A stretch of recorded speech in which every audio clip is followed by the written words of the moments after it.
Waste Asia is a region जहाँ से UPSC जो है कंटिन्यूसली क्वेश्चंस पूछ रहा है, चाहे वो प्रीलिम्स की बात हो या फिर मेंस एग्जामिनेशन की, क्योंकि ये एक रीज़न है जो कन्फ्लिक्ट प्रोन जोन है, जहाँ पे कन्फ्लिक्ट चलती ही रहती है।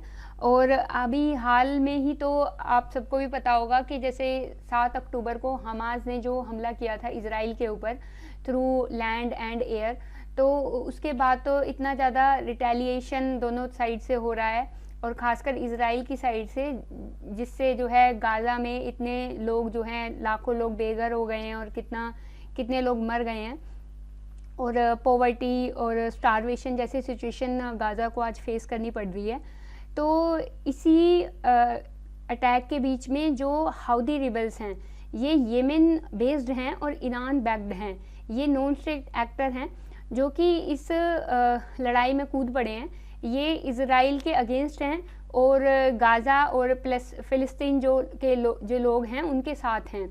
तो अभी ये इस वजह से न्यूज़ में आए हैं कि इनका एक नाम है जिसको कहा जाता है अंसर अल्लाह। तो ये क्या है कि मैंने आपको बताया कि अगेंस्ट है इज़राइल के। तो इनकी पहले स्टोरी की बात करते हैं कि ये न्यूज़ में क्यों आए हैं, और हम इंडिया वेस्ट एशिया कंटेक्स्ट क्यों पढ़ेंगे इसके बाद। पहले ये क्या कर रहे थे कि जैसे ही लड़ाई में कूदे ना, तो ये इज़राइल के ख़िलाफ़ कूदे, तो इन्होंने ड्रोन और मिसाइल से इज़राइल की जितनी भी शिप थी, जो कि रेड सी से जाने वाली जितनी भी शिप थी, यहाँ से जो रेड सी से जो शिप जा रही थी इज़राइल की, तो उन पे इन्होंने ड्रोन और मिसाइल से हमला करना स्टार्ट कर दिया।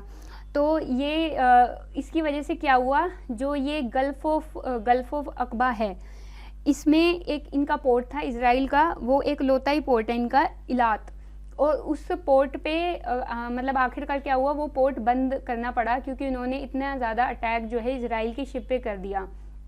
तो पहले तो क्या कर रहे थे, ये रेड सी से इज़राइल की जो शिप जाते हैं सिर्फ उन्हीं को टारगेट कर रहे थे थ्रू ड्रोन एंड मिसाइल, जैसे ब्लास्टिक मिसाइल का यूज़ कर रहे थे। लेकिन धीरे धीरे इन्होंने क्या किया कि इन्होंने बाकी जितनी भी शिप हैं, इन्होंने कहा कि हम जितनी भी शिप जो हैं रेड सी से निकलेंगी, और ख़ासकर जो ये जो चौक पॉइंट है बाब अल मंदेब, यहाँ से जितनी भी शिप निकलेंगी ये सबको अटैक करेंगे। तो इसी का जो है इसी वजह से इन्होंने अटैक किया। जो इंडियन कार्गो शिप थी, उन 2 शिप के ऊपर इन्होंने अटैक किया। एक अटैक जो सामने आया वो जो गुजरात का जो कोस्ट है, मतलब अरेबियन सी के आसपास हुआ, एक ड्रोन अटैक हुआ। तो उसमें 21 लोग थे, जैसे कि आप इधर न्यूज़ की क्लिप में देख भी रहे हैं। तो वहाँ पे 20 या 21 इंडियन नेशनल थे उस शिप के अंदर। पहले उन पे अटैक किया, और फिर उसके बाद वेरी नेक्स्ट डे इन्होंने दोबारा से एक शिप का नाम था MV साईं बाबा, उस पे अटैक किया, जिसके अंदर लगभग 25 के 25 लोग ही भारतीय थे। तो ड्रोन से उन्होंने अटैक किया, और इस वजह से जो है ये पर्टिकुलर रीज़न न्यूज़ में है। और ये इस रीज़न से जो क्वेश्चंस आते हैं वो इसी तरीके से आते हैं कि जैसे ये जो स्ट्रेट है बाब अल मंदेब, ये किसको जोड़ती है, तो रेड सी को इंडियन ओशन से थ्रू गल्फ़ ऑफ एडन के थ्रू ये इसको जोड़ती है। और दूसरा पर्शियन गल्फ़ के अराउंड कौन कौन सी कंट्रीज़ आती हैं, और स्ट्रेट ऑफ हॉर्मुज की लोकेशन पूछ लेते हैं। गल्फ़ ऑफ ओमन इंडिया ओमन रिलेशनशिप में भी मैंने आपको करवाया था। तो इस तरीके क्वेश्चन जो हैं, या फिर ये जो कंट्रीज़ हैं वेस्ट एशियन कंट्रीज़, इनका बाउंड्रीज़ किस किस के साथ लगती है, तो इस तरह के क्वेश्चन जो हैं हमें एग्ज़ाम में देखने के लिए मिलते हैं। तो इस वजह से ये रीज़न इम्पोर्टेंट हो जाता है। सेकेंड इज़ ये तो हमारा कंटेक्स्ट की बात हो गई। अब हम बात करेंगे कि इंडिया वेस्ट एशिया, इंडिया जो है इम्पॉर्टेंट क्यों है वेस्ट एशिया के लिए, और वेस्ट एशिया इम्पॉर्टेंट क्यों है इंडिया के लिए। क्योंकि जैसे मैंने आपको बताया कि रेड सी से जो हमारी कार्गो शिप आ रही थी, तो शिपिंग लेन है ये, तो यहाँ से जब ये आ रही थी ऐसे करके, तो इनके ऊपर अटैक हुआ, इन शिप के ऊपर यहाँ से अटैक हुआ। तो इस वजह से क्या हुआ कि ये हमारा मैरीटाइम सिक्योरिटी को भी एक अलग से टॉपिक आता है हमारा, जिसको हम आगे भी अलग वीडियो बना कर कवर कर देंगे उसको, कि मैरीटाइम सिक्योरिटी इशू है ये हमारा, जो कि अभी 1-2 दिन में ही जो हमारे PM हैं उन्होंने जो है सऊदी अरेबिया के किंग से भी बात करी है मैरीटाइम सिक्योरिटी के रिगार्डिंग, स्पेशली जो रेड सी पे जो अटैक हुआ है। तो आइए हम समझते हैं कि इंडिया वेस्ट एशिया की किस तरह के रिलेशन हैं, और वेस्ट एशिया इंडिया के लिए क्यों इम्पोर्टेंट है, इससे आपको ना बहुत हद तक पता लग जाएगा कि जो न्यूज़ में जो कंटेक्स्ट चल रहा है उसके रिगार्डिंग आप अच्छे से पढ़ पाएंगे उस चीज़ को, और क्लैरिटी काफ़ी डेवलप होगी। तो फर्स्ट इज़ सेम कि मैरीटाइम सिक्योरिटी के लिए इम्पोर्टेंट है, जो कि एग्जांपल मैंने अभी आपको बताया कि ये एग्जांपल है कि हमारी शिप के ऊपर जो ड्रोन से अटैक हुआ है। तो in sea lines of communications को सिक्योर करना इंडिया की प्राइम रिस्पॉन्सिबिलिटी भी है और फॉरेन पॉलिसी भी है कि वो maritime security in sea lanes के थ्रू अपनी मैरीटाइम सिक्योरिटी को बनाए रखे। तो दैट्स वाई कि West Asia important role play करेगा इसके अंदर। जैसे कि ओमन के साथ रिलेशनशिप, अगर आपने वो वीडियो नहीं देखा है तो आप उसको देखिए, तो कैसे डिफेंस कोऑपरेशन ऑपरेशन संकल्प इज़ वेरी इंपॉर्टेंट, जिसमें हमारी नेवी जो है वो काम कर रही है ताकि सी लाइंस ऑफ कम्युनिकेशन को सिक्योर किया जा सके, इंडियन कार्गो जो वहाँ से आ रही है उनको सिक्योर किया जा सके। Second is vital check points are there in Gulf region. तो कैसे, क्योंकि जैसे स्ट्रेट ऑफ हॉर्मुज है या फिर बाल्ब अल मंदेब है, अब मैंने आपको बताया कि इस पर्टिकुलर स्ट्रेट से ही उन्होंने अटैक किया है हमारे इंडियन कार्गो शिप के ऊपर। और ये जो शेप मतलब इन्हें ये जो चोक पॉइंट्स हैं यहाँ से लगभग 80% जो एनर्जी जो है इंपोर्ट करता है फ्रॉम वेस्ट एशिया। इन्हीं स्ट्रेट के थ्रू, इन्हीं चोक पॉइंट्स के थ्रू जो है वेस्ट एशिया से एनर्जी आती है। तो एनर्जी सिक्योरिटी के लिए इम्पॉर्टेंट हो जाता है वेस्ट एशिया। तो एनर्जी सिक्योरिटी हमारा इम्पॉर्टेंट कंसेप्ट है, इम्पॉर्टेंट है हमारे लिए, क्योंकि हम तो एनर्जी डिपेंडेंट हैं, एनर्जी डेफिसिट हैं। और ऑन द अदर हैंड ये जो गल्फ कंट्रीज़ हैं, जो वेस्ट एशिया है, वो एनर्जी रिच कंट्रीज़ हैं, तो वहाँ से हम एनर्जी इंपोर्ट करते ही आ रहे हैं सालों से। और वहाँ पे वाइटल चेक पॉइंट्स होने के कारण दैट्स वाई कि इंडियन जो वेस्ट एशिया है is important for India. Third is Indian diaspora. तो आप ये एग्जांपल है रिपोर्ट के according more than 80 million Indians जो है people residing in different West Asian countries, चाहे वो यूएई हो, सऊदी अरेबिया हो। वहाँ पे जो जैसे मिनिस्टर ऑफ एक्सटर्नल अफेयर हैं हमारे एस जयशंकर, तो उन्होंने कहा है कि we are the labour export country. तो हम लेबर एक्सपोर्ट करते हैं काइंड ऑफ, क्योंकि हमारी लेबर इतनी ज़्यादा, लोग वहाँ इतने काम करते हैं वहाँ पे, ठीक है। पर्टिकुलरली फिर रेमिटांसेस, तो ज़्यादा लोग काम करेंगे वहाँ पे, फिर रेमिटांसेस काफ़ी ज़्यादा आते ही हैं वहाँ से, जो कि इंडिया की जो इंडियन इकॉनमी के लिए भी इम्पॉर्टेंट है। फॉर एग्जांपल केरला का जो मॉडल है वो रेमिटेंस बेस्ड ही मॉडल है, उनकी इकॉनमी इसी पे ही काफ़ी हद तक रन करती है। Third is deep trade relation with GCC country, जो गल्फ कोऑपरेशन काउंसिल है कि से रिलेटेड जो कंट्रीज़ हैं उनके साथ इंडिया की काफ़ी डीप ट्रेड रिलेशंस हैं। तो अगर कोई भी ऐसी चीज़, जैसे कि अभी हाउदीज़ का जो अटैक हुआ है शिप के ऊपर, तो अगर इस तरह की कोई अटैक होते हैं या फिर इस पर्टिकुलर रीजन के अंदर रीजनल इंस्टेबिलिटी की प्रॉब्लम आती है, रीजनल स्टेबिलिटी नहीं है, रीजनल इंस्टेबिलिटी है, तो फॉर श्योर है कि ये हमारे इंटरेस्ट के ऊपर बहुत बड़ा खतरा है, पर्टिकुलरली ट्रेड रिलेशन। क्योंकि जैसे कि एग्जांपल है हमारा कि यूएई और यूएई के साथ इंडिया ने अभी हाल फिलहाल में एफटीए साइन किया था, फ्री ट्रेड एग्रीमेंट, ठीक है। सऊदी अरेबिया के साथ हम क्या है कि सेकंड लार्जेस्ट ऑयल सप्लायर है इंडिया को सऊदी अरेबिया। तो इसी तरीके से जो है अपनी एनर्जी सिक्योरिटी के लिए कितना इम्पोर्टेंट है। प्लस अगर हम थोड़ा आगे चलेंगे तो देखेंगे कि यूएई, सऊदी अरेबिया, इनके पास ना ह्यूज फॉरेक्स रिजर्व है। तो इतना रिजर्व होने के कारण ये क्या करते हैं कि इनके पास इन्वेस्टमेंट का स्कोप बहुत ज़्यादा है, ये पोटेंशियल इन्वेस्टर हैं और इंडिया को इन्वेस्टमेंट चाहिए, एफडीआई चाहिए, ये सब कुछ चाहिए। तो उसके लिए ये कंट्रीज बहुत ज़्यादा इंपॉर्टेंट हो जाती है। इवन इंडिया ओमन के रिलेशनशिप के अंदर जो हमने पॉइंट्स लिखे थे वहाँ पे एज ए एग्जाम्पल के रूप में, तो वही पॉइंट आप यहाँ भी कोट करके डाल सकते हो कि इंडिया ओमन का जो रिलेशन हम पढ़ रहे थे तो कितना इम्पोर्टेंट रोल प्ले करता है वो। तो एनर्जी जो इंश्योर करना एनर्जी सप्लाई को, ठीक है, सस्टेनेबल तरीके से एनर्जी जो है वहाँ से सप्लाई होती रहे, उसके लिए वेस्ट एशिया इंडिया के लिए काफ़ी रोल प्ले करता है, काफ़ी इम्पोर्टेंट रोल प्ले करता है। अब आती है geo strategic location of West Asia, कि इनकी जियो स्ट्रेटेजिक लोकेशन क्या है, कैसे पता चल रही है वो हमें देखो। मिडल ये जो वेस्ट एशिया है वो मिडल में है, यहाँ पे यूरोप है और यहाँ पे साउथ ईस्ट एशिया है, इंडिया है, ये सारी कंट्रीज़ हैं। तो इन दोनों को कनेक्ट करने के काम आता है सबसे पहले तो। और ट्रेड आपको पता ही है कि इंडिया से रेड सी के थ्रू ट्रेड होते जा रहे थे, यहाँ पे स्यूज़ कैनाल आ जाती है, ठीक है, ये स्यूज़ कैनाल है, तो यहाँ से ट्रेड होते हुए जा रहा है, एक शॉर्टकट रूट है, पर्शियन गल्फ से एनर्जी आ रही है, ठीक है। तो एक तरीके से कनेक्टिविटी डिप्लोमेसी का पार्ट है वेस्ट एशिया, ठीक है। ट्रांजिट डिप्लोमेसी कह लो या फिर कनेक्टिविटी डिप्लोमेसी कह लो, एक ही बात है। तो इसका मतलब क्या है कि एक इम्पॉर्टेंट रीज़न है जहाँ से ट्रेड जो है ट्रांजिट हो सकता है, जो कि कनेक्ट हो सकता है। अब जो ये जो डेवलपमेंट हुआ है new India middle east Europe economic corridor, ठीक है, अब इसके ऊपर एक लगा लो बिल्कुल बादल से छाए हुए हैं, क्योंकि इसका जो पार्ट है वो इजराइल भी है। ये मैं आपको एक नेक्स्ट वीडियो में करवाऊंगी कैसे जो आईमेक है वो ट्रांजिट डिप्लोमेसी का पार्ट है, कनेक्टिविटी डिप्लोमेसी का पार्ट है, और उसमें इजराइल और जॉर्डन भी आते हैं। और इजराइल आपको पता है अभी कितना ज़्यादा कन्फ्लिक्ट में चल रहा है। तो इस तरह से ये जियो स्ट्रेटेजिक लोकेशन होने के कारण ये वेस्ट एशिया जो है इम्पोर्टेंट हो जाता है फॉर ट्रांजिट डिप्लोमेसी। और ये जो INSCT है जो इसका फुल फॉर्म है international north south transport corridor, ठीक है। तो इसकी वजह से भी ये एक इम्पोर्टेंट रोल प्ले करता है कि ये सिर्फ यूरोप को ही कनेक्टिविटी करने के काम नहीं आता है, इवन जो हमारी कनेक्टिविटी जो है इस रीजन से जो सेंट्रल एशियन रीजन है वहाँ से भी कनेक्टिविटी करने का, क्योंकि देखो मिडिल ईस्ट है, यहाँ से जो है यहाँ हम कनेक्ट कर सकते हैं, सेंट्रल एशियन रीजन को कनेक्ट कर सकते हैं।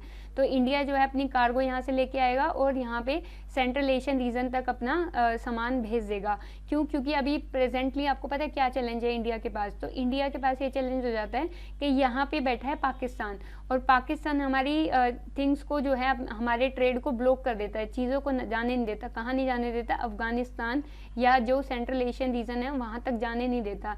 तो हमारे पास ये एक बहुत बड़ा हर्डल है। तो इस हर्डल को हमें बाईपास करने के लिए हमें मिडिल ईस्ट की और वेस्ट एशिया की बहुत ज़्यादा ज़रूरत पड़ती है, क्योंकि इनके कोऑपरेशन के बिना, यहाँ पे इन कंट्रीज़ के कोऑपरेशन के बिना हम सेंट्रल एशिया में तक अपना व्यापार, अपना ट्रेड नहीं कर सकते। इन कंट्रीज़ को भी, ये कुछ कंट्रीज़ तो ऐसी हैं लगा लो बिल्कुल लैंड लॉक्ड है, उनका तो कहीं पे पोर्ट या कुछ भी नहीं है। तो इन कंट्रीज़ के बीच में अपना पाकिस्तान आ जाता है, और ये इसको बाईपास करने के लिए हमें ये रीज़न की इम्पोर्टेंस है हमारे लिए कि ये जियो स्ट्रेटेजिक लोकेशन पड़ती है इनकी। Part of Look West policy, जो वेस्ट एशिया है वो हमारी जो एक्सटेंडेड नेबरहुड का पार्ट है, और हमारी लुक वेस्ट पॉलिसी जो है उसका भी पार्ट है। तो उसमें हमारी एक बार यहाँ यही देख लेते हैं कि हमारी जो लुक वेस्ट पॉलिसी है वो कैसी है। तो हम जो हैं इंडिया एज अ कंट्री, तो वो अपनी foreign policy towards the West Asia इस तरह की बनाई हुई है कि हम सेकुलर पॉलिसी को फॉलो करते हैं। हमारे लिए ना शिया हो चाहे सुन्नी हो चाहे ज्यूज ग्रुप हो, हमारे लिए कोई भेदभाव नहीं है, हमारे लिए सब एक जैसे हैं। तो हम इनके ऊपर पॉलिसी नहीं देखते कि ये किस तरह का बिहेव रख रहे हैं, कैसे हैं। हम देखते हैं कि एज अ रीज़न हमें इस तरह का पॉलिसी प्रमोट करना है। तो we are a country which follow the secular policy towards the all group in a western region. Second is diplomacy based है हमारी, गवर्नमेंट टू गवर्नमेंट टाइज, ठीक है, business to business, people to people. तो मैंने आपको बताया कि labour export kind of model है। तो पीपल टू पीपल टाइज है, कल्चर की जो है वहाँ पे, अगर आपने इंडिया वुमेन रिलेशनशिप नहीं देखा है तो आप एक बार वो वीडियो देख लो, वहाँ भी मैंने आपको बताया था कि हॉलीवुड से भी ज़्यादा बॉलीवुड मूवीज़ को पसंद किया जाता है। वहाँ पे कल्चरल रिलेशन हमारे 5000 साल से भी पुराने हैं, इंडस वैली सिविलाइजेशन की तरह है कल्चर। तो उस बेस पे भी हम डिप्लोमेसी करते हैं। गवर्नमेंट टू गवर्नमेंट जो है हमारा फ्री ट्रेड एग्रीमेंट है, तो इस तरह की डिप्लोमेसी है। B2B, तो यहीं से आप ओमन वाला एग्जांपल ले लो, जो कि 6000 जो प्राइवेट वेंचर्स हैं, जॉइंट वेंचर्स हैं ओमन और उसके साथ इंडिया के साथ 6000 जो जॉइंट वेंचर्स हैं प्राइवेट सेक्टर के अंदर, तो वो इन्वेस्टमेंट है। Plus government business to business में ऑयल विदेश लिमिटेड है, वो भी जो है वेस्ट एशिया में उसका इन्वेस्टमेंट है कि वो ऑयल एक्सप्लोरेशन में काम कर रही है। तो मेरा तो कहना ये है कि आपको ना बहुत सारे एग्जाम्पल कलेक्ट करने की नीड नहीं होती। जैसे हम लोग टॉपिक कवर करते जा रहे हैं, तो आपने जैसे रेड सी वाली वीडियो नहीं देखी है तो आप उसको भी देख लो एक बार, क्योंकि ये रेड सी से रिलेटेड है। तो वहीं से एग्जाम्पल, वही एग्जाम्पल जो वहाँ करवाए थे वो यहाँ लगा दो, बस टॉपिक क्लियर होना चाहिए आपको। तो बार बार ऐसा नहीं है कि आपको बहुत सारे एग्जाम्पल इकट्ठे करके लिखने हैं। मेरी मानो तो कुछ याद भी नहीं रहता है मेंस एग्जामिनेशन हॉल के अंदर, बहुत कम हमें रिमेंबर रहता है। लेकिन हमने अगर सही से 3-4 एग्जाम्पल भी हम बार बार यूज़ कर रहे हैं तो वो फॉर श्योर हमें याद रहते हैं। तो एक बार आप रेड सी वाली और इंडिया ओमान वाली रिलेशनशिप पे जो वीडियो है उसको भी एक बार कवर कर लीजिए। Next is based on economic and maritime diplomacy. तो मैरीटाइम डिप्लोमेसी का आप मुझे एग्जांपल बताओगे एक बार? मैरीटाइम डिप्लोमेसी में ऑपरेशन संकल्प हो गया, ठीक है, डिफेंस कोऑपरेशन हो गया। इकोनॉमिक में तो आपको बता ही दिया मैंने कि 6000 जैसे प्राइवेट वेंचर्स हैं, यूएई के साथ हमारी जो फ्री ट्रेड एग्रीमेंट हो रहा है, और ऑयल बेस्ड इकोनॉमी है और हम एनर्जी डेफिसिट हैं, तो इस बेस के ऊपर भी हमारे रिलेशन चल रहे हैं। UPI, Aadhaar, they are accepting in West Asian countries also, ठीक है। तो इस तरीके के जो है ये हमारी लुक वेस्ट पॉलिसी का पार्ट है, जो कि हम इसको लेके चलते हैं। ये हमारे एक्सटेंडेड नेबरहुड पार्ट है। That's why West Asia is important for India. Another is important part of regional stability. अगर वेस्ट एशिया में कुछ भी ऐसी चीज़ हुई, कोई भी ऐसी कन्फ्लिक्ट हुई जिससे इंस्टेबिलिटी हुई रीजन के अंदर, उसका एग्जाम्पल क्या है? एग्जाम्पल हमारे पास ही अभी इसराइल हमास की वार, ठीक है, इसराइल हमास जो वार हो रही है वो इससे बड़ा क्या एग्जाम्पल है? या फिर सऊदी अरेबिया और ईरान के बीच में जो लड़ाई होती रहती है, शिया सुन्नी वाली आइडियोलॉजिकल जो इनके बीच में लड़ाई होती रहती है, तो इनके जो येमेन प्रॉक्सी वार हो गया, येमेन लगा लो आप, येमेन के अंदर जो अभी फ़िलहाल जो है येमेन में जो क्राइसिस हो रही है, तो इस तरह की क्राइसिस जब इस रीजन में होती है ना, तो इसके स्पिल ओवर इफेक्ट हमें इंडिया पे देखने के लिए मिलते हैं। एग्जाम्पल यही वापस से हाउदी रिबल्स का जो अटैक हुआ है शिप के ऊपर रेड सी में, तो उससे क्या हुआ है? उससे 2-3 चीज़ें हुई हैं। देखो उसके बाद एक्चुअली क्या हुआ है कि जो ट्रेड है ना ओवरऑल, वो इवन जो कंपनीज़ हैं, प्राइवेट कंपनीज़ हैं जो यहाँ पे जो ऑपरेट करती हैं रेड सी के अंदर, रेड सी इनके थ्रू जो शिपिंग लेन्स हैं इनके थ्रू जो ऑपरेट करती हैं, अपनी कार्गो ऑपरेट कर रही हैं, उन्होंने क्या अपनी ट्रेडिंग जो है वो सस्पेंड कर दी है रेड सी में, तो उनका जो इंश्योरेंस कॉस्ट है वो बढ़ जाएगा। सेकेंड इज़ रेड सी के थ्रू ना, इन चौक पॉइंट्स के थ्रू और स्पेशली रेड सी के थ्रू आप ये लगा लो कि लगभग 12% जो है ग्लोबल ट्रेड होता है, ग्लोबल ट्रेड यहाँ से होता है 12%। अगर ये जो चौक पॉइंट्स हैं ये अगर इन्होंने चोक कर लिए, नॉन स्टेट एक्टर्स ने इनको चोक कर लिया, तो पता है क्या होगा? या तो आपको जो है ट्रेड कहाँ से ले जाना पड़ेगा? अफ्रीका के through, Cape of Good Hope यहाँ से ले जाना पड़ेगा, और इसकी कोस्ट, इसके दिन पता है कितने हैं? लगभग आपको 32 दिन लगेंगे इसको यहाँ तक ले जाने में। या फिर आपको स्ट्रेट ऑफ मलक्का से अपना ट्रेड ले जाना पड़ेगा और वहाँ से ले जाने में लगते हैं 43 दिन, 43 डेज, और यहाँ से ले जाने में रेड सी के थ्रू ले जाने में लगते हैं 12 से 13 दिन, ठीक है। इसी हम 12 से 13 दिन को और भी ज़्यादा रिड्यूस करने वाले हैं आईमैक के थ्रू। आईमैक इस तरीके से बनेगा, मल्टी मॉडल होगा, जिसमें से हम 8 से 9 दिन में ही ट्रेड अपना वो अपनी कार्गो पहुंचा देंगे, ठीक है। तो इतना इम्पोर्टेंट रोल प्ले करता है वेस्ट एशिया हमारी इकॉनमी के अंदर भी।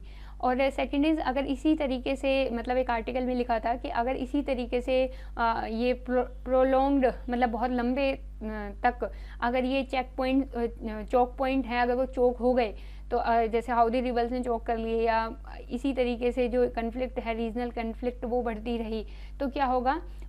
लंबे टाइम तक डिसरप्शन रहेगी ट्रेड की। और अगर ट्रेड की डिसरप्शन रही, ट्रेड मेनली किस में हो रहा है? ऑयल में हो रहा है, और ये अगर डिसरप्ट रहा तो क्या होगा? जो डोमेस्टिक इकॉनमी है ना, उनमें इन्फ्लेशन की कोज होगी। क्यों? क्योंकि जब ट्रेड नहीं आएगा, ऑयल नहीं आएगा, ऑयल की सप्लाई, ऑयल बहुत महंगा हो जाएगा, तो उसका डायरेक्टली इम्पैक्ट हमारे जो है, जो बाकी सारे गुड्स हैं उस पर पड़ता है। इस वजह से ऑयल, जो डोमेस्टिक इकॉनमी है, वहाँ पे हमें देखने के लिए मिलेगा कि जो इन्फ्लेशन है वो बहुत ज़्यादा हाई हो जाएगी। नेक्स्ट इज़, हम देखते हैं ये वाला एरिया कि हमारे वेस्ट एशिया और इंडिया के बीच में कोऑपरेशन के एरियाज़ कहाँ क्या हैं, कि किस चीज़ों में हम कोऑपरेट कर सकते हैं। तो वेस्ट एशिया एनर्जी रिच है, ये मैंने आपको बता ही दिया। On the other hand energy deficit है इंडिया, क्योंकि हमें 80% 80 to 85% जो है सप्लाई ऑयल की हमें वेस्ट एशिया से चाहिए ही। Next is investment potential. तो यहाँ मैं आपसे बात कर रही थी कि UAE, Saudi, they are the actually investment rich country. Investors यहाँ से जो है पोटेंशियल है, यहाँ पे इनके पास ह्यूज फॉरेक्स रिजर्व है, तो वो यहाँ पे पोटेंशियल है इनका, ये इन्वेस्ट कर सकते हैं इंडिया के अंदर। कहाँ पे? India is looking for FDI में इन्वेस्ट कर सकते हैं। Sovereign wealth fund GCC countries से आ सकता है। तो इवन जो ये कंट्रीज़ हैं ये इंडिया के ऑयल जो क्या होता है, तो इंडिया के जो खुद के ये जो स्ट्रेटेजिक ऑयल रिजर्व हैं, तो उसके बनाने के लिए इन कंट्रीज़ का काफ़ी हाथ है, यूएई, सऊदी अरेबिया का। नेक्स्ट इज वेस्ट एशिया में बात करें तो need service sector for growth. अगर देखो, फिर मैंने वही बोल रही हूँ मैं आपको कि बहुत सारे एग्जाम्पल की नीड नहीं है। मैंने आपको रेड सी वाली वीडियो में एक सिटी करवाई थी नियोम करके। ये सऊदी अरेबिया की डेवलपिंग सिटी है रेड सी के अंदर। तो इस सिटी को क्या चाहिए? इस सिटी को इन्वेस्टमेंट चाहिए, ठीक है। ये कोई भी नई सिटी बनेगी, ऐसा तो है नहीं कि सर्विस सेक्टर नहीं होगा उसमें। सर्विस सेक्टर की नीड ही है, एआई की नीड ही है, बाकी सारी चीज़ों की नीड ही पड़ेगी। तो हमारी जो है एडवांटेज है सर्विस सेक्टर के अंदर, हमारी काफ़ी अपर हैंड है इवन। और ये जो कंट्रीज़ हैं Saudi Arabia, these countries, GCC countries, they are actually diversifying their economy. They actually want कि वो ऑयल से जो है वो अपनी इकोनॉमी को डाइवर्सिफाई करके बाकी जगह पे इन्वेस्टमेंट करें।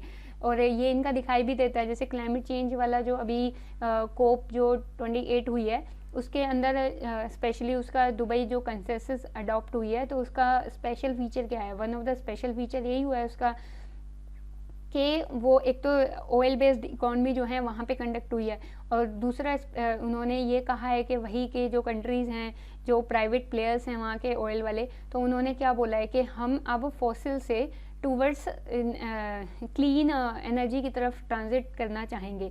तो रिन्यूएबल एनर्जी इनके फोकस में आ गया है। They want to diversify their economy और specially based on service sector, और in this particular sector India has a advantage. And next is digital cooperation. Digital cooperation में क्या है कि दे वांट डिजिटल में बहुत ज़्यादा कोऑपरेशन की अभी हमारे पास इनको चाहिए डिजिटल कोऑपरेशन, बट हमारा क्या है कि हमारा ना अपर हैंड ही है, लगा लो कि डिजिटल पब्लिक इंफ्रास्ट्रक्चर में, यूपीआई में, आधार में, रुपे में। तो ये फिर एग्जांपल आ गया हमारा जो पहले वाली वीडियो से कि इंडिया वुमन रुपे कार्ड जो हुआ था, इसके ऊपर एग्रीमेंट, और इस तरीके से हम जो है इसमें कंट्रीब्यूट कर सकते हैं। और डिजिटल पब्लिक इंफ्रास्ट्रक्चर किसका पार्ट है? अगर मैंने आपको बताया तो है ही आपको, तो ये है किंडल बर्गर ट्रैप। तो मैंने आपको बताया था कि non provisional of global goods, तो यहाँ पे India is contributing in global goods. जो ग्लोबल गुड्स क्या है? ग्लोबल गुड्स हमारा यही है कि डिजिटल में डिजिटल जो है डिजिटलाइजेशन लेके आना, डिजिटल जो चीज़ें हैं उनको सभी लोगों को प्रोवाइड करना, इंक्लूसिवनेस होना। और इसमें क्या था, और बाकी जैसे क्लाइमेट बेस्ड टेक्नोलॉजी है, क्लाइमेट चेंज से रिलेटेड जो टेक्नोलॉजी है उसमें कंट्रीब्यूट करना। These are the form of like ये हमारा आ जाता है पब्लिक गुड्स के अंदर। तो यहाँ पे पब्लिक गुड्स को कितना मतलब सही से हम जो है प्रोवाइड कर रहे हैं in the form of digital public infrastructure. Next is के चैलेंजेस क्या फेस करता है इंडिया वेस्ट एशिया के अंदर, या वेस्ट एशिया के अंदर भी क्या चैलेंजेस हैं। तो सबसे पहले आ जाता है हमारा जियो पॉलिटिकल। तो इसमें क्या है, जियो के अंदर एक्सटर्नल प्लेयर्स का बहुत ज़्यादा रोल प्रेजेंस दिखाई देती है। एग्जाम्पल क्या है इसका? USA, China. तो ये इस सिचुएशन क्रिएट कर रहे हैं प्रॉक्सी वार की। प्रॉक्सी वार पता क्या होती है कि सपोज के कोई कंट्री है, एक्स कंट्री है, तो वो यहाँ पे आग लगा के चली गई, अब ये आपस में लड़ते रहेंगे, ठीक है। इस तरह की मतलब बहुत ही सिंपल टर्म में इसको प्रॉक्सी वार बोलते हैं। अब वो तो हट गई, अब ये काम ना यूएसए करता है, तो वो क्या करता है कि खुद तो मतलब दूर बैठा रहता है, उसको कोई फ़र्क नहीं पड़ता, और यहाँ पे मतलब एक तरीके से आग में घी डालने का काम करता रहता है, और ये लोग फिर लड़ते रहते हैं। उसको कहते हैं प्रॉक्सी वार। तो जितने ज़्यादा एक्सटर्नल प्लेयर्स की प्रेजेंस होगी उतनी ज़्यादा क्या है, इंटरवेंशन बहुत होगा इन्हीं कंट्रीज़ के अंदर। जो डोमेस्टिक पॉलिसी के अंदर इंटरवेंशन बढ़ जाएगा। तो वो इस तरह की किंग मेकर वाली बात है ना, कि कोई उस पर्टिकुलर कंट्री को सपोर्ट कर रहा है, कोई किसी कंट्री को सपोर्ट कर रहा है। तो इस तरीके से चाइना का ये प्रेजेंस होना इंडिया के लिए काफ़ी एक चैलेंज क्रिएट करता है। सिक्योरिटी में आप एक तो मैरीटाइम सिक्योरिटी मैंने आपको बताई दी कि वहाँ पे शिपिंग लेन पे जो अटैक हो रहे हैं, तो वहाँ पे मैरीटाइम सिक्योरिटी। दूसरा रेडिकलाइजेशन, यहाँ पे जो हम देखते भी हैं ना, कई बार केरला में लोग पकड़े गए, रेडिकलाइज्ड यूथ है, तो केरला में हम वहाँ पे क्या कर रहे हैं, लेबर हमारी वहाँ जाती है काम करने के लिए, लेकिन वहाँ पे रेडिकलाइजेशन जैसी सिचुएशन है, ठीक है, टेररिज्म जैसी सिचुएशन है। तो इस वजह से हमारी सिक्योरिटी, डिफेंस हो या ओवरऑल सिक्योरिटीज़ हो, वो अफेक्ट होती हैं इस वजह से। Third is increasing footprint of China. ये मैंने आपको बताया कि चाइना का ना दिन प्रतिदिन अपना वहाँ पे होल्ड इंक्रीज होता जा रहा है। अब इसका एग्जाम्पल क्या है? इसका एग्जाम्पल सऊदी ईरान डील।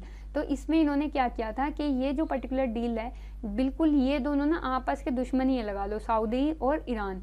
तो इनके बीच में इसने डील करवाई और ये डील चाइना मीडिएटेड डील है। अब आपको ना यही शब्द यूज़ करने हैं, मतलब कुछ ऐसा यूज़ नहीं करना, इन्हीं ये एक दो तीन शब्द ही आपका पूरा बता देंगे, पूरी लाइन को बता देंगे। तो कैसे?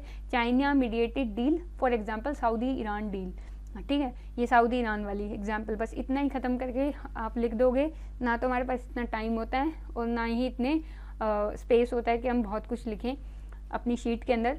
तो इस पर्टिकुलर डील में एक्चुअली हुआ क्या था कि चाइना ने क्या किया था, इन दोनों के बीच में डील करवाई और डिप्लोमेटिक रिलेशनशिप को रीस्टैब्लिश कर दिया, ठीक है, और इसके बीच में कि हाँ हम तुम भाई आपस में आराम से पीसफुल रहो।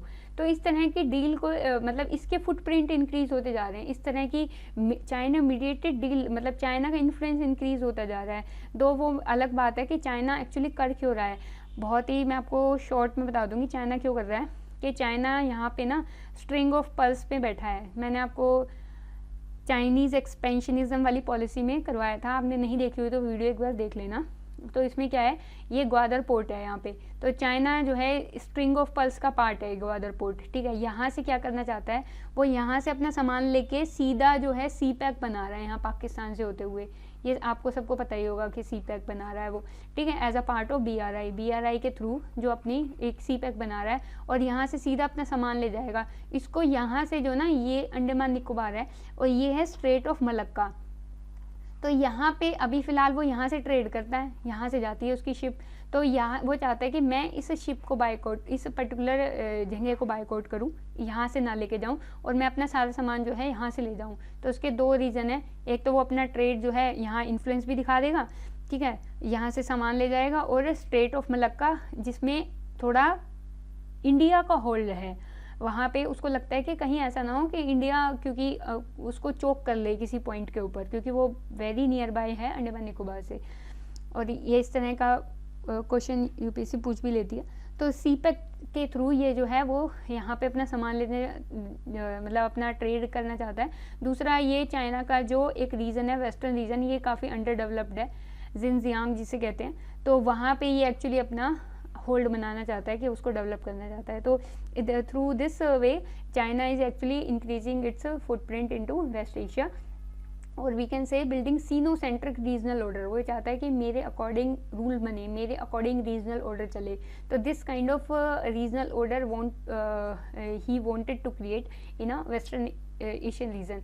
तो इसका एग्जांपल ये भी है कि चाइना की 25 years security and economic partnership बनी है ईरान से, कि वो ईरान से 25 साल तक उसने पार्टनरशिप बना ली है कि मैं $400 मिलियन तक का आपको जो है इन्वेस्टमेंट करूँगा, इस तरीके से। तो आप देख पा रहे हो कि कैसे अपना चाइना जो है इन्फ्लुएंस बना रहा है। नेक्स्ट इज इकोनॉमिक में हमारा चैलेंज ये आता है कि हमारा ट्रेड डेफिसिट है, लगभग लगा लो ऑयल बेस्ड इकॉनमी है हमारा, सारा इकॉनमी वहीं से आता है, ऑयल वहीं से आता है। तो $66 ओवरऑल बिलियन हमारा ट्रेड डेफिसिट यहाँ पे रहता है। तो this is one of the challenge कि हम कोऑपरेट कैसे करें। Second is labour export model है, मैंने आपको बताया अभी, और इसमें सबसे ज़्यादा प्रॉब्लम क्या आई है, लेबर एक्सपोर्ट के अंदर प्रॉब्लम ये आई है इसके अंदर कि वहाँ पे जो ये काफिला सिस्टम होता है, ठीक है, बॉन्डेड लेबर वाला सिस्टम होता है। कई बार हम देखने के मिलते हैं कि इंडियन लेबर है जो उनका वीज़ा नहीं दिया है, ये सब कुछ नहीं देते हैं वो, तो उससे बड़ी प्रॉब्लम होती है जिससे हमारी लेबर जो है अल्टीमेटली सफ़र करती है।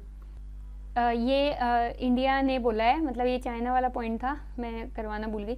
ये चाइना वाले पॉइंट पे इंडिया ने बोला है कि चाइना का मिशन क्रीप है। मिशन क्रीप समझ रहे हो कि आप धीरे धीरे धीरे धीरे अपना इन्फ्लुएंस इंक्रीज कर रहे हो, क्रीप की तरह चल रहे हो। तो ये तो मैंने आपको करा ही दिया कि प्रोटेक्टिंग ऑन कमर्शियल इंटरेस्ट, जो मैंने अभी आपको ऊपर ग्राफ बना के सॉरी एक मैप बना के दिखाया था कि वो मलक्का स्ट्रेट को बाईपास करना चाहता है।